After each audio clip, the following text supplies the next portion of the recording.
नमस्कार दोस्तों। इस वीडियो में भारत के राष्ट्रपति के बारे में जानेंगे और उनसे रिलेटेड जितने भी आर्टिकल्स हैं, अनुच्छेद हैं 52 से 62, उसके बारे में पढ़ेंगे और राष्ट्रपति के जितने भी लेजिस्लेटिव पावर हैं उसको जानेंगे और राष्ट्रपति से रिलेटेड जितने भी क्वेश्चंस हैं उसको समझेंगे। तो देखिए, भारत का राष्ट्रपति जो हमारा संविधान है उसके भाग 5 यानी संघ में आता है। राष्ट्रपति अनुच्छेद 52 के तहत भारत का एक राष्ट्रपति होगा और यह लिया गया है ब्रिटेन से। अनुच्छेद 53 में संघ की कार्यपालिका शक्ति जो है यानी जो यूनियन का जो है कार्यपालिका शक्ति वह राष्ट्रपति में निहित होता है। कार्यपालिका में हमारे राष्ट्रपति, उपराष्ट्रपति, प्रधानमंत्री, मंत्रिपरिषद आते हैं और जो भी संसद में जो भी कानून बनता है तो वो राष्ट्रपति के अनुमोदन के बाद ही जो भी पारित होता है उस राष्ट्रपति का अनुमोदन के बाद ही वो कानून बनता है, यानी अंतिम मुहर राष्ट्रपति का ही लगता है। अनुच्छेद 54 में राष्ट्रपति के चुनाव के बारे में बताया गया है, कौन कौन हिस्सा ले सकता है, और यह हमारा आयरलैंड से लिया गया है, इस कॉन्स्टिट्यूशन से। इसमें संसद के दोनों सदन, लोकसभा, राज्यसभा और राज्य की विधानसभा, और 70वें संविधान संशोधन में जो 1992 में संशोधन किया गया उसमें केंद्र शासित प्रदेश के जो विधानसभा है उसको भी शामिल कर लिया गया। तो राज्य और केंद्र शासित प्रदेश के जो विधानसभा है उसके सदस्य इसमें शामिल होते हैं। संसद में देखिए, संसद का जो ये लोकसभा और राज्यसभा इन दोनों को मिला करके संसद बनता है, उसको संसद कहते हैं। संसद के दोनों सदन और राज्य और केंद्र शासित प्रदेश के जो हमारा विधानसभा है वो, इसमें जो मनोनीत सदस्य होते हैं जो राष्ट्रपति के द्वारा मनोनीत होते हैं, यानी जो लोकसभा के 2 सदस्य हो गए एंग्लो इंडियंस, और राज्यसभा के जो 12 सदस्य हो गए जो अनेक फील्ड से आते हैं, वो इसमें हिस्सा नहीं लेते हैं। अब राष्ट्रपति के चुनाव का तरीका जो कि अनुच्छेद 55 में बताया गया है, इसमें एकल संक्रमणीय मत पद्धति का इस्तेमाल किया जाता है। इसमें एकल संक्रमणीय मत पद्धति में जो है जो कम वोट पाया है उसको ज़्यादा में बांट दिया जाता है, और अनुपातिक दो पद्धति होता है, और अनुपातिक जो प्रतिनिधित्व प्रणाली है उसमें सबको वोट देना होता है। जो राष्ट्रपति का चुनाव होता है वो होता है एकल संक्रमणीय मत पद्धति। ये क्वेश्चन पूछता है और इसे थॉमस हेयर ने दिया था, इसे हेयर पद्धति भी कहते हैं। ये क्वेश्चन कर भी लेता है।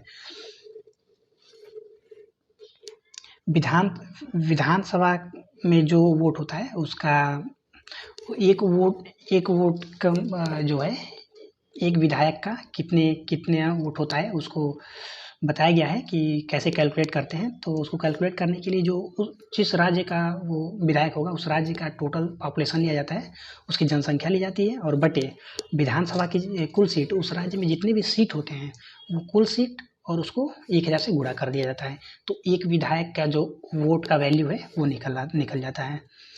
और फिर जो सांसद का जो एक वोट का वैल्यू होता है उसको निकालने के लिए सबसे पहले इसके लिए हमें एमएलए के वोट का वैल्यू हमें पता होना चाहिए। कुल एमएलए का कितना वोट है और बटा कुल एमपी जो हमारे सांसद है लोकसभा और राज्यसभा के।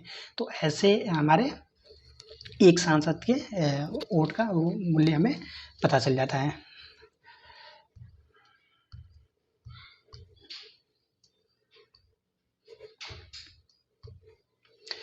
अनुच्छेद 56 में राष्ट्रपति के पद की अवधि के बारे में बताया गया है, टर्म बताया गया है प्रेसिडेंट का।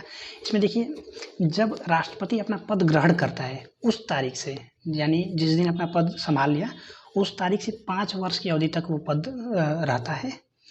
और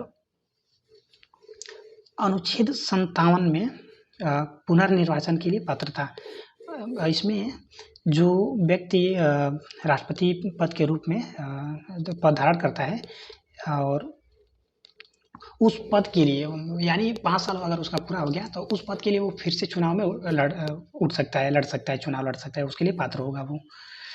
इसमें देखिए जो 5 वर्ष खत्म हो गया या 5 वर्ष से पहले अगर मान लीजिए राष्ट्रपति इस्तीफा दे दिया या उसकी अकाल मृत्यु हो गई, तो इसमें जो नया राष्ट्रपति चुनकर आता है, वो उसका जो कार्यकाल होता है जिस दिन वो पद ग्रहण करता है ना, वो 56 के तहत ही उसका फिर से 5 वर्ष के लिए ही उसके पद ग्रहण करने की तारीख से फिर 5 वर्ष तक उसका दोबारा उसका पद होता है, उतने अवधि तक उसका पद रहता है।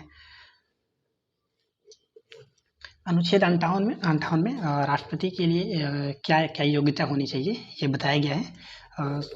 सबसे पहले तो वो भारत का नागरिक होना चाहिए और न्यूनतम आयु है वो है 35 वर्ष। ये क्वेश्चन करता है कि राष्ट्रपति के चुनाव के लिए न्यूनतम वो आयु कितनी होनी चाहिए, तो 35 वर्ष। और वह लोकसभा का सदस्य बनने योग्य होना चाहिए, लोकसभा का सदस्य बनने योग्य होना चाहिए, उसके पास काबिलियत होना चाहिए। और चौथा होता है कि वो किसी लाभ के पद पे ना हो, कोई भी लाभ के पद पे ना हो, सरकारी या गैर सरकारी।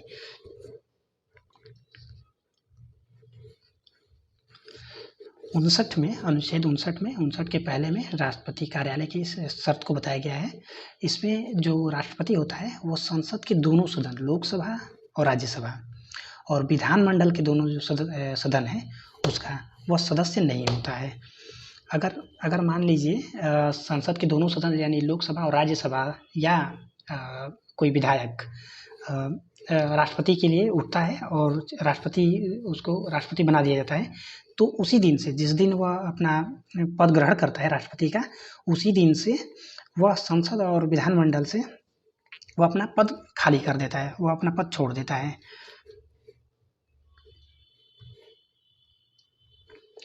अनुच्छेद 59 के 2 में मतलब ये लिखा गया है कि राष्ट्रपति लाभ का कोई अन्य पद ग्रहण नहीं करेगा। और 59 के 3 में राष्ट्रपति का जो भी आधिकारिक आवास होता है, जो उसका जहाँ पे राष्ट्रपति रहते हैं, उसके लिए वो किराए का भुगतान नहीं करेगा, ना उसका किराया, बिजली, जो भी संसद द्वारा कानून निर्धारित किया गया है कि राष्ट्रपति को ये मुफ्त में सुविधाएं दी जाएंगी, तो वो उसका हकदार होता है मुफ्त में। अनुच्छेद 59 के 4 में बताया गया है कि राष्ट्रपति के जो परिलब्धि हैं और भत्ता है, उसको जब राष्ट्रपति बना रहता है उसके पद अवधि के दौरान उसे कम नहीं किया जा सकता।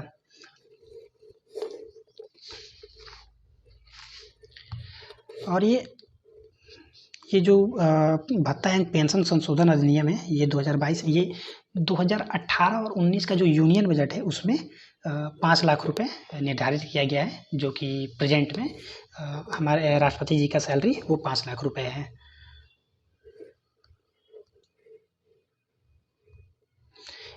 उस पर भी क्वेश्चन बनता है कि हमारे भारत के राष्ट्रपति का सैलरी कितना है।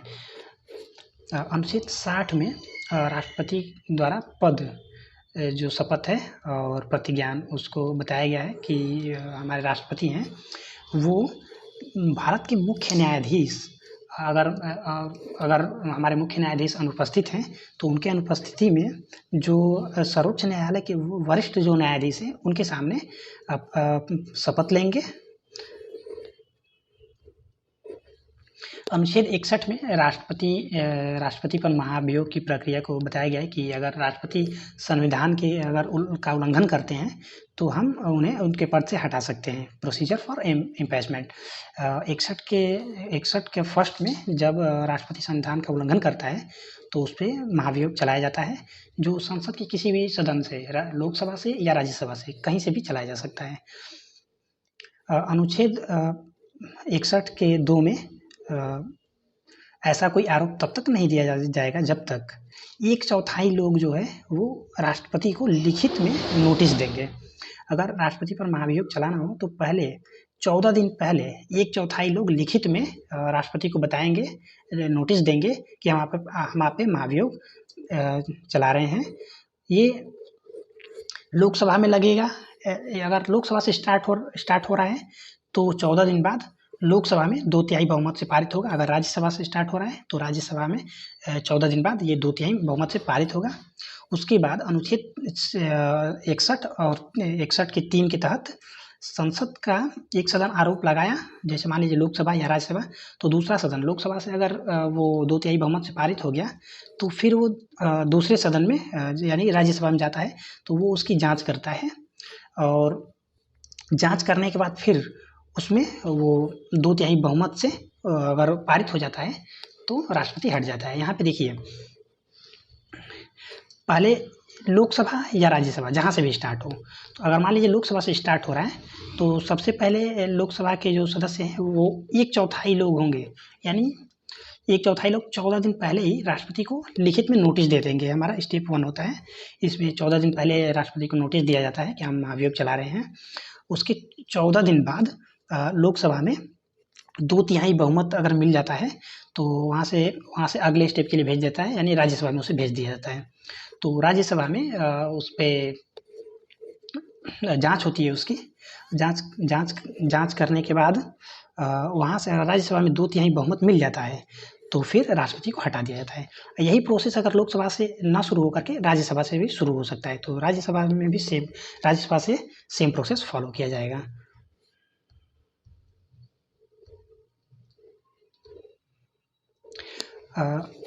अनुच्छेद 62 में अगर मान लीजिए राष्ट्रपति का पद खाली हो गया उसमें निर्वाचन कराने का समय और आकस्मिक रिक्ति में भरने के लिए व्यक्ति के पद का कार्यकाल को बताया गया है कि 62 का 1 जो है उसमें अगर राष्ट्रपति के पद की अवधि की समाप्ति के कारण हुई रिक्ति को भरने के लिए एक चुनाव कार्यालय की समाप्ति से पहले पूरा किया जाएगा, यानी अगर उसके 6 महीने के अंदर राष्ट्रपति का चुनाव करा लिया जाएगा। अनुच्छेद 62 का दूसरा जो है 62 के दूसरे में बताया गया है कि घटना की तारीख से 6 महीने के बाद, यानी अगर मान लीजिए हमारे राष्ट्रपति अगर इस्तीफा दे देते हैं या अकाल मतलब किसी की मृत्यु हो जाती है या किसी अन्य वजह से अगर वो अपना पद छोड़ देते हैं तो उसके 6 महीने के अंदर ही जितना जल्दी हो सकता है चुनाव करा लिया जाता है। और चुना हुआ व्यक्ति जो मैं पहले बताया था, जो हमारा अनुच्छेद 56 है, जिसमें बताया गया कि राष्ट्रपति का कार्यकाल कितने दिन का होता है, तो उसी के तहत वो उस तारीख से जिस दिन वो अपना पद ग्रहण करेंगे उस तारीख से 5 साल तक वो राष्ट्रपति बने रहेंगे।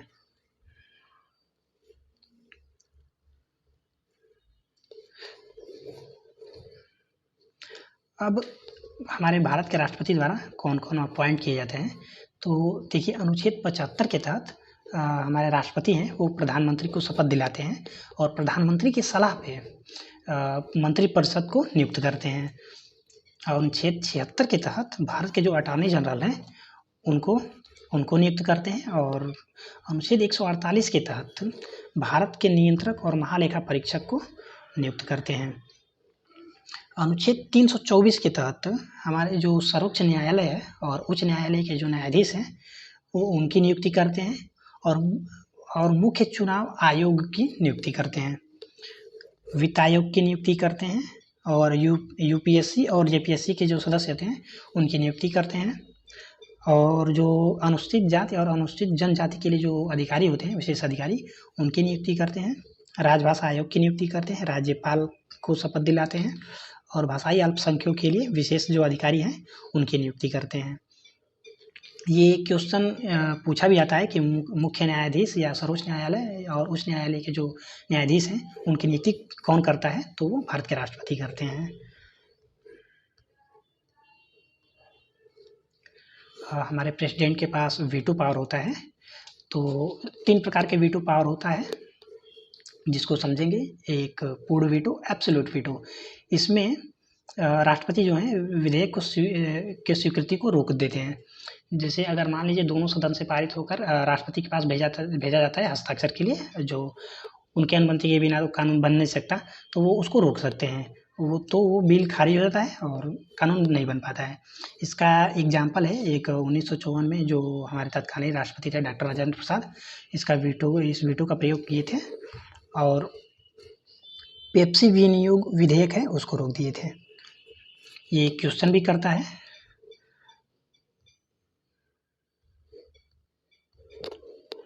दूसरा है हमारा सस्पेंसिव वीटो, निलंबन वीटो।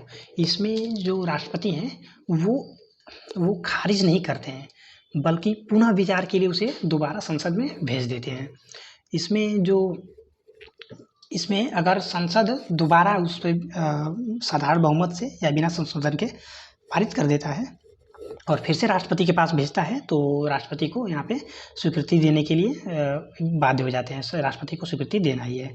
इसका एक एग्जाम्पल है, अब्दुल कलाम जो थे वो ऑफिस ऑफ प्रॉफिट बिल के मामले में इस वीटो का प्रयोग किए थे। तीसरा हमारा है पॉकेट वीटो। पॉकेट वीटो में क्या होता है कि राष्ट्रपति है ना, अगर संसद से कोई बिल आया तो राष्ट्रपति उस पर कोई प्रतिक्रिया ही नहीं देते और ना ही अस्वीकार करते हैं, ना कोई प्रतिक्रिया देते हैं और अनिश्चित समय के लिए वो बिल को लंबित कर देते हैं, यानी उस पर कोई प्रतिक्रिया ही नहीं देंगे, ना रिटर्न करेंगे। तो ऐसे को बोलते हैं पॉकेट वीटो। ये हमारे जो भारतीय डाक जो बिल था इसको हमारे ज्ञानी जैल सिंह हैं, उसने इसको रोक दिया था इस वीटो का प्रयोग करके।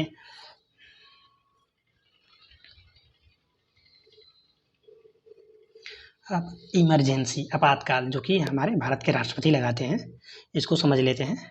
तो देखिए, अनुच्छेद 352, 356 और 360, 352 से 360 तक ये मतलब इसमें बताया गया है कि भारत के राष्ट्रपति हैं वो किस कंडीशन में और ये आपातकाल लगा सकते हैं।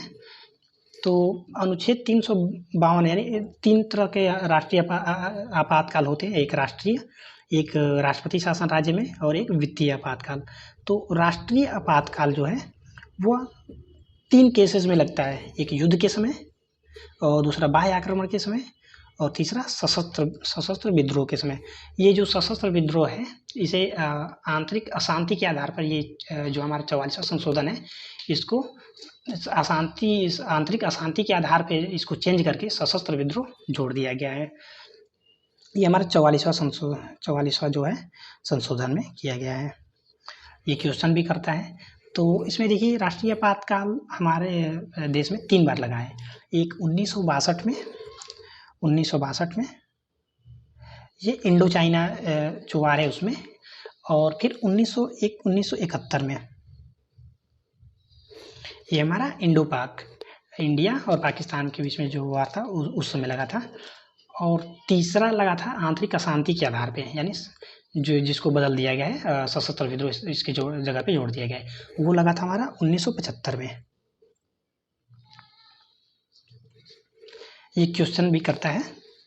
और 356 ये राज्य में राष्ट्रपति शासन वो कई राज्यों में लग चुका है और वित्तीय काल अभी हमारे देश में नहीं लगा है कभी।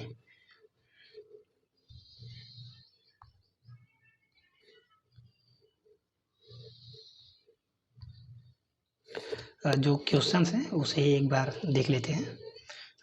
देखिए,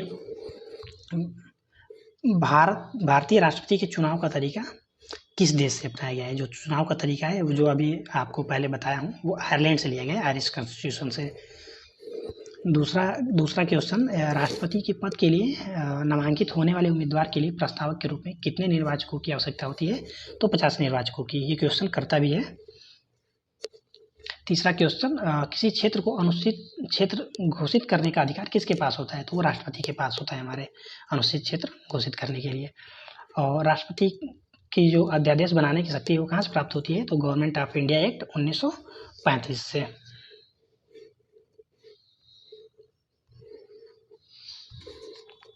यहाँ पे जो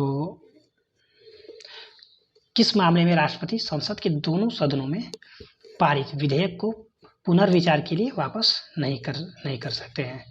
तो यदि धन विधेयक है, ये क्वेश्चन करता भी है, धन विधेयक है या संवैधानिक संशोधन विधेयक है, तो इस मामले में वो वापस नहीं करते हैं। दूसरा है, राष्ट्रपति के पास संसद के समक्ष किन संवैधानिक निकायों की रिपोर्ट रखने की विधायी शक्ति है? तो यूपीएससी, फाइनेंस कमीशन और CAG का विधायी शक्ति है उनके पास, रिपोर्ट इनका वो रख सकते हैं।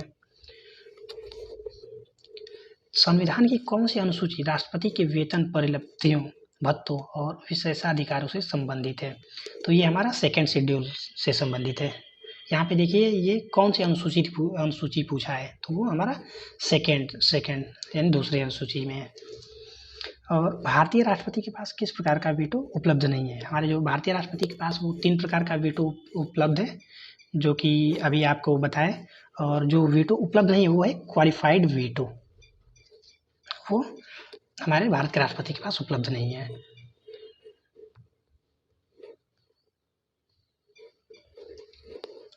लोकसभा अध्यक्ष और उपाध्यक्ष के सभी पदों के रिक्त होने की स्थिति में लोकसभा की अध्यक्षता करने के लिए लोकसभा के किसी भी सदस्य को नियुक्त करने का अधिकार किसे होता है? यानी लोकसभा या राज्यसभा दोनों में अगर अध्यक्ष पद का खाली है तो उसकी नियुक्ति करने का अधिकार होता है हमारे राष्ट्रपति को।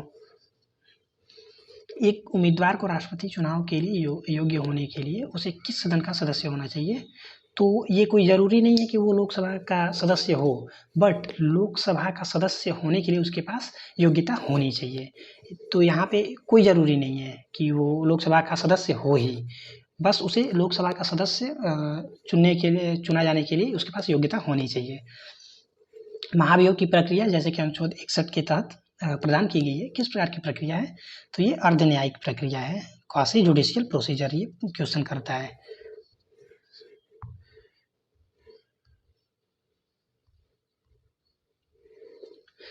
राष्ट्रपति केवल किस परिस्थिति में अध्यादेश पारित कर सकता है? किस परिस्थिति में वो अध्यादेश पारित करता है? तो देखिए अगर संसद के दोनों सदन में से कोई एक भी या दोनों उस सत्र में नहीं है, तो अगर मान लीजिए कोई इमरजेंसी में कोई तत्काल कानून लागू करना हो गया तो राष्ट्रपति उसे करेगा। युद्ध की घोषणा करने या शांति समाप्त करने का अधिकार? युद्ध की घोषणा करने का अधिकार किसके पास होता है? तो वो राष्ट्रपति के पास होता है। तो यहाँ पे देखिए युद्ध की घोषणा राष्ट्रपति खुद से नहीं कर सकता, वह पार्लियामेंट की अप्रूवल के बाद करता है या उसमें पीस भी कंक्लूड होता है। शांति स्थापित, यहाँ पे गलत हो गया, ये शांति स्थापित करने का अधिकार वो राष्ट्रपति के पास होता है, जो कि संसद की स्वीकृति के अधीन होता है। जो संसद उस पर प्रस्ताव भेजती है या संसद उन्हें राय देती है, तो राष्ट्रपति इसे करते हैं। और देखिए राष्ट्रपति की क्षमा शक्ति का विस्तार होता है कहाँ? तो मौत की सज़ा या संघ कानून या कोर्ट मार्शल के खिलाफ अपराध के लिए। यानी मौत की जो सज़ा है या कोई भी सज़ा, उसे राष्ट्रपति के पास और राज्यपाल के पास अधिकार होता है कि वो उसे माफ़ कर सकते हैं या उसे तब्दील कर सकते हैं। मौत की सज़ा को आजीवन कारावास में बदल देंगे। हमारे जो APJ अब्दुल कलाम है और VV गिरी, ये हमारे 2 राष्ट्रपति हैं जो भारत रत्न इनको दिया गया है। आई होप कि आपको जानकारी ये अच्छी लगी होगी। अगले वीडियो में मैं जो हमारे 5वां जो उसमें उपराष्ट्रपति के बारे में बताएंगे, जो हमारे 5वें भाग में आते हैं राष्ट्रपति देन उपराष्ट्रपति, तो उनके बारे में नेक्स्ट वीडियो में बात करेंगे। आई होप कि आपको ये जानकारी अच्छी लगी होगी। कोई क्वेश्चन हो तो आप हमें कमेंट बॉक्स में ज़रूर बताएं।